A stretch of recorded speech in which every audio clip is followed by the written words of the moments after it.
மனம் துயர் தீர்க்க அகத்திற்குரியது. மனம் துயர் தீர்க்க அகத்திற்குரிய பாட்டு.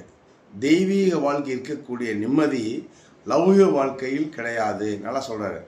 தெய்வீகமான வாழ்க்கையில் இருக்கக்கூடிய நிம்மதி லௌகிக வாழ்க்கையில் கிடைக்காது.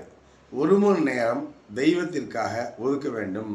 ஒரு மணி நேரம் தெய்வத்திற்காக ஒதுக்க வேண்டும்.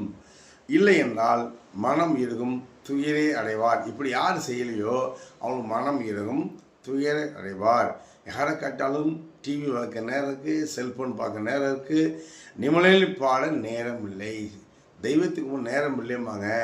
ஒரு மணி நேரமாவது நீங்கள் தினந்தோறும் தெய்வத்துக்கு உண்டான வழிபாடுக்கு உண்டான தெய்வ வழிபாடு செய்து தெய்வீகமான வாழ்க்கையை நீங்கள் கடைபிடித்தால் உங்கள் மனத்தில் துயரம் தீரும் என்பதை அகத்தியர் கூறியதை அந்த தெய்வீக வாழ்க்கை நடைபெற இறைசக்தி மையத்தில் தெய்வ வழிபாட்டில் கற்றுத்தரப்படுகிறது.